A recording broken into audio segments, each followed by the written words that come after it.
안녕하세요. 안종찬 목사입니다. 세상은 속고 속이며 이상한 방향으로 흘러가고 있습니다. 오늘날 세상을 보면 과거보다 더 심각한 상황으로 흘러가고 있다고 많은 분들이 이구동성으로 말을 하며 걱정을 합니다. 어떤 분들은 뭐로 가도 서울만 가면 된다는 식으로 자신의 이익과 성공을 위해서라면 수단과 방법을 가리지 않습니다. 사람들을 유혹하고 속이며 기만합니다. 그러다가 들통이 나면 물귀신 작전을 펼치며 자신의 잘못을 교묘하게 은폐합니다. 이처럼 죄악이 판을 치며 혼란하고 어두운 시대에 성경은 말씀하십니다. 근신하라, 깨어라.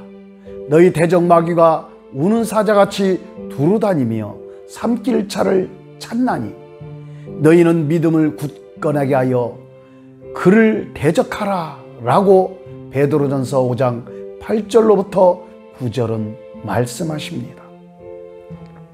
창조 이후로 귀신은 자기 자신을 직접적으로 나타내지 않고 숨어서 사람을 통해서 자신을 드러냅니다.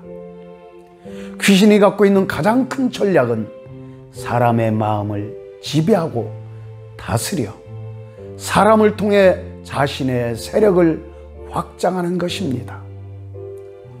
귀신이 사람의 마음을 지배하고 다스리기 위해서 사람의 마음에 명예욕을 심어 놓는 것입니다. 뱀이 아담과 하와를 유혹하고 마귀가 예수님을 시험했던 전략입니다. 너도 하나님처럼 될 수 있다. 내 말을 들으면 천하만국과 그 영광을 너에게 주겠다고 속삭이는 것입니다. 이는 사단이 갖고 있는 첫 번째 주특기 전략인데, 교만을 사람들 마음속에 심어놔 뿌리를 내리고 자라게 합니다. 교만이 마음속에서 자라기 시작하면 하나님은 보이지 않습니다. 하나님이 보이지 않으니 죄가 죄로 보이지 않는 것은 당연한 것입니다. 다른 사람을 판단하고 정죄하며 조금이라도 틈이 보이면 용서하지 않습니다. 다른 사람의 좋은 점은 애써 외면합니다. 오직 자신의 목적과 목표만이 보입니다. 자신의 목적과 목표를 이루기 위해서라면 다른 사람의 희생은 당연한 것으로 생각합니다. 자신의 영역을 추구하기 위해서라면 물불을 가리지 않고 밀어붙이다 결국 파멸을 당하게 되는 것입니다. 성경은 말씀하시기를 교만은 패망의 선봉이요 거만한 마음은 넘어짐의 앞잡이니라 라고 잠언 16장 18절은 말씀하십니다.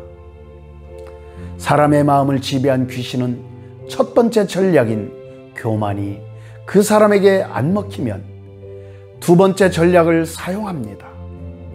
이 두 번째 전략은 사람들 마음속에 낙심을 심어놓아 뿌리를 내리고 자라게 합니다. 하나님께서 모세에게 이스라엘 12지파에서 수령을 한 사람씩 뽑아 가나안 땅을 정탐하게 했습니다. 가나안 땅을 정탐하고 돌아온 갈렙과 여호수아 외에 10명은 가나안 땅의 사람들은 키가 거인이며 그들에 비해 우리는 메뚜기 같다고 합니다. 가나안 땅을 정탐한 10명의 두려움과 낙심은 하늘을 찌릅니다. 그들의 낙심과 두려움은 이스라엘의 온 회중에 전염되어 그들의 지도자 모세와 아론을 돌로 쳐 죽이려고 합니다. 이스라엘 백성들은 여호와께서 우리를 왜 가나안 땅으로 인도하여 가나안 사람들의 칼에 죽게 하려 하는가 라며 하나님을 원망합니다. 결국 그들은 하나님의 진노하심으로 그 세대가 다 죽기까지 광야에서 40년 동안 방황을 하였습니다. 낙심은 멸망으로 인도합니다. 귀신은 너는 할 수 없어. 너는 안 돼. 너는 버림받았어. 너는 인생의 패배자라고 사람의 마음속에 속삭이며 그 마음속에 깊이 뿌리를 내리고 자라게 합니다. 낙심이 마음속에서 자라기 시작하면 하나님의 사랑은 보이지 않습니다. 하나님의 사랑이 보이지 않으니 하나님의 전능하심을 경험할 수가 없는 것입니다. 성경은 말씀하시기를 우리가 선을 행하되 낙심하지 말지니 포기하지 아니하면 때가 이름에 거두리라 라고 갈라디아서 6장 9절은 말씀하십니다. 귀신이 펼쳐놓은 낙심의 덫에 걸려들면 희망이 보이질 않습니다.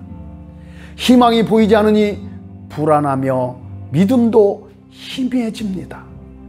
삶의 이유와 목적이 없어집니다. 그러니 모든 일에 자신감이 없어지고 안전을 부절합니다.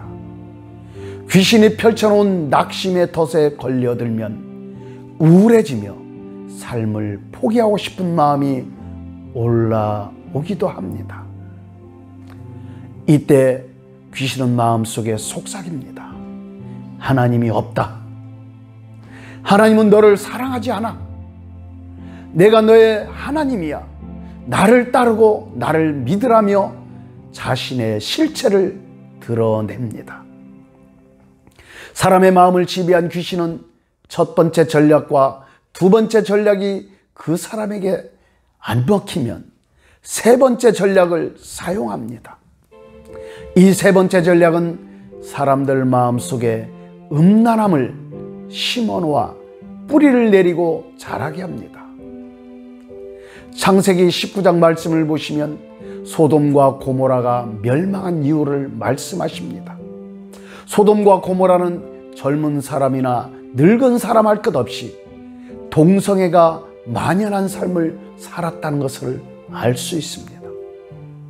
동성애로 인해 결국 하나님께서 유황과 불로 소돔과 고모라를 멸망시키셨습니다. 그들의 음란으로 인해 소돔과 고모라 사람만 멸망을 당한 것이 아니라 그 땅과 그 땅에서 자라는 모든 것을 하나님께서 다 엎어 멸하셨다고 성경은 말씀하십니다. 출애굽기 20장 1절로부터 7절 말씀을 보시면 10계명이 나오는데 제 8은 간음하지 말라고 하시며 제 10은 내 이웃의 집을 탐내지 말라고 하십니다. 그리고 내 이웃의 아내나 그의 남종이나 그의 여종이나 그의 소유를 탐내지 말라고 하십니다. 성경은 여인과 간음하는 자는 무지한 자라, 이것을 행하는 자는 자기의 영혼을 멸망하게 하며 상함과 능욕을 받고 부끄러움을 씻을 수 없게 되나니 라고 잠언 6장 32절부터 33절은 말씀하십니다. 우리 예수님은 간음과 음란은 마음에서 나오는 것이라고 마태복음 15장 19절에서 말씀하십니다. 귀신이 우리의 마음에 간음과 음란의 씨앗을 뿌림으로 그 씨앗이 마음에서 자라 행동으로 죄의 열매를 맺게 한다는 것을 우리는 알 수가 있습니다. 귀신이 설치해 놓은 음란과 음행의 덫에 걸리면 그 사람의 영혼은 사망으로 끌려가는 것입니다. 이외에도 몇 가지 더 있지만 귀신이 가장 많이 사용하는 대표적인 전략 3가지만 말씀을 드렸습니다. 이 외의 것들은 귀신이 사용하는 곁가지의 전략입니다. 귀신은 하나님을 대적하다가 하나님께로부터 쫓겨난 피조물이며 영적인 존재입니다. 그렇기 때문에 영의 눈과 영의 귀로 귀신을 보고 귀신의 소리를 들으며 분별을 하는데 영은 영으로 보고 듣게 되는 것입니다. 귀신은 변장술이 능하며 속이는 자이며 거짓의 아비입니다. 그들에게는 진실과 사랑이 없습니다. 그들의 결말이 멸망이듯이 결국은 사람들을 멸망으로 끌고 갑니다. 앞에서 귀신의 3가지 전략을 말씀드렸지만 귀신의 가장 큰 전략은 하나님을 믿지 못하게 하며 하나님을 거역하고 떠나게 하는 것입니다. 그리고 자신을 따르며 자신을 섬기게 하는 것입니다. 마지막 때가 다가올수록 사탄은 자신의 정체를 드러내며 자신에게 경배하게 합니다. 사람들이 사탄을 참신으로 추대하며 자신을 예배하게 합니다. 사탄의 전략은 사람의 마음을 유혹하고 사로잡는 것입니다. 그리하여 하나님이 아닌 사탄에게 충성 맹세하며 그를 경배하며 예배하게 하는데 목적이 있는 것입니다. 그렇다면 귀신의 전략에 우리는 속수무책으로 당하며 끌려가다가 멸망을 당할까요? 아닙니다. 우리에게는 세상의 그 어떠한 것도 감당할 수 없는 초강력한 무기가 있습니다. 그 무기는 예수 그리스도이십니다. 우리가 귀신의 전략을 깨뜨리며 승리할 수 있는 첫 번째 무기는 예수님의 이름입니다. 우리 예수님은 마가복음 16장 17절에서 믿는 자들에게는 이런 표적이 따르리니 곧 그들이 내 이름으로 귀신을 쫓아내며 라고 친히 말씀하셨습니다. 예수님의 이름은 생명입니다. 예수님의 이름은 구원이며 능력입니다.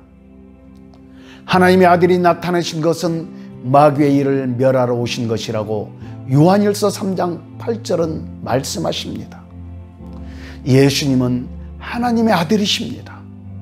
하나님의 아들 예수님이 이 땅에 오신 것은 마귀의 일을 멸하러 오신 것입니다. 귀신이 어떤 전략을 펼치고 우리 마음에 넣으려 할지라도 우리의 대장 되신 예수 그리스도로 충만하면 귀신의 전략과 그들의 일은 아무것도 아닙니다.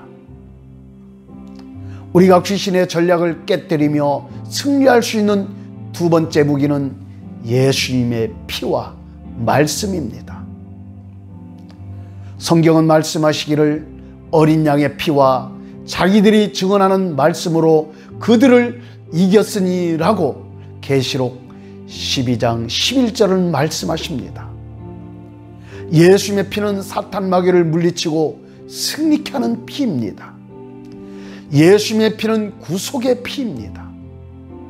예수님의 피는 속죄의 피입니다. 예수님의 피는 의롭게 하는 피입니다.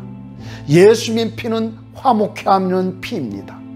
예수님의 피는 저주를 끊는 피입니다. 뿐만 아니라 예수님의 피는 사랑의 피입니다. 우리가 귀신의 전략을 깨뜨리며 승리할 수 있는 세 번째 무기는 성령님입니다. 예수님은 말씀하시기를 오직 성령이 너에게 임하시면 너희가 권능을 받고 예루살렘과 온 유대와 사마리아와 땅끝까지 이르러 내 증인이 되리라 라고 사도행전 1장 8절은 말씀하십니다. 그리고 사도행전 10장 38절은 말씀하시기를 하나님이 나사렛 예수에게 성령과 능력을 기름 붓듯 하셨음에 그가 두루 다니시며 선한 일을 행하고 마귀에게 들린 모든 사람들을 고치셨으니 이는 하나님이 함께 하셨음이라 라고 성경은 말씀하십니다.